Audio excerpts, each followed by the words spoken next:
ज़माने जाहिलियत में लोग अपनी मासूम बच्चियों को सामने बिठा कर कब्र खोदते थे। फिर उस बच्ची के हाथ में गुड़िया देकर, इसे मिठाई का टुकड़ा थमाकर, इसे नीले पीले सुर्ख रंग के कपड़े देकर इस कब्र में बिठा देते थे। बच्ची इसे खेल समझती थी।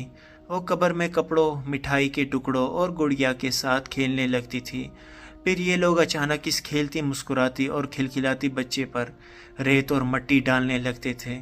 बच्ची शुरू शुरू में इसे भी खेल ही समझती थी, लेकिन जब रेत इसकी गर्दन तक पहुंच जाती थी तो वो घबरा कर अपने वालिद, अपनी माँ को आवाज़ें देने लगती थी। लेकिन जालिम वालिद मट्टी डालने की रफ्तार में इजाफा कर देता था। ये लोग इस कबीह अमल के बाद वापस जाते थे तो इन मासूम बच्चियों की सिसकियाँ घरों के दरवाजे तक इनका पीछा करती थीं। लेकिन इन जालिमों के दिलों पर ताले थे, इनके दिल नरम नहीं होते थे। बाज़ ऐसे लोग भी थे जिनसे इस्लाम कबूल करने से पहले माजी में ऐसी गलतियां हुई थी।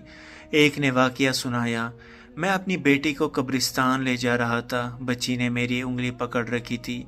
वो बाप के लम्स की वजह से खुश थी।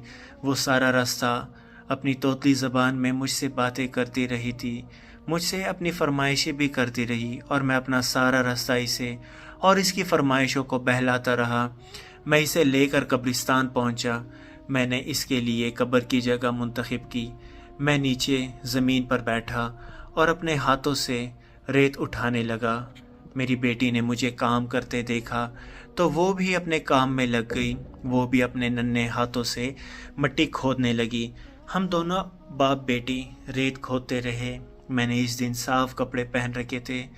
रेत खोदने के दौरान मेरे कपड़ों पर मिट्टी लग गई। मेरी बेटी ने कपड़ों पर मिट्टी देखी तो इसने अपने हाथ झाड़े, अपने हाथ अपनी कमीज़ के साथ पोंछे और मेरी कमीज़ से रेत झाड़ने लगी। कब्र तैयार हुई तो मैंने इसे कब्र में बिठाया और इस पर मिट्टी शुरू कर दी। मैं आपको बताता चलूँ कि ये एक सहाबी हैं जो अपना वाक़या बता रहे हैं। आगे वाक़े की जानिब चलते हैं। तो वो भी अपने नन्हे हाथों से अपने ऊपर मिट्टी डालने लगी। वो मिट्टी डालती जाती थी और कहका लगाती जाती थी और मुझसे फरमाइशें करती जाती थी। लेकिन मैं दिल ही दिल में अपने झूठे खुदाओं से दुआ कर रहा था कि तुम मेरी बेटी की कुर्बानी को कबूल कर लो और मुझे अगले साल बेटा दे दो। मैं दुआ करता रहा और मेरी बेटी रेत में दफन होती रही। मैंने आखिर में जब इसके सर पर मिट्टी डालना शुरू की तो इसने खौफज़दा नज़रों से मेरी तरफ देखा। मुझसे तोतली ज़बान में पूछा, अब्बा, आप पर मेरी जान कुर्बान, आप मुझे रेत में क्यों दफन कर रहे हो? मैंने अपने दिल को पत्थर बना लिया और दोनों हाथों से तेज़ी से कब्र पर रेत फेंकने लगा। मेरी बेटी रोती रही, चीखती रही, दहाइयाँ देती रही, लेकिन मैंने कुछ न सुना और ये जालिम अमल कर गुज़रा और ये उनको आखिरी वक्त तक याद रहा।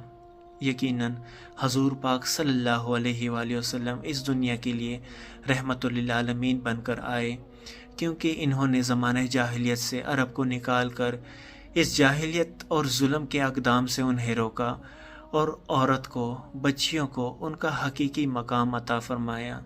अल्लाह पाक हजूर पाक सल्लल्लाहु अलैहि वसल्लम पर बेशुमार रहमत नाजिल फ़रमाए। आमीन।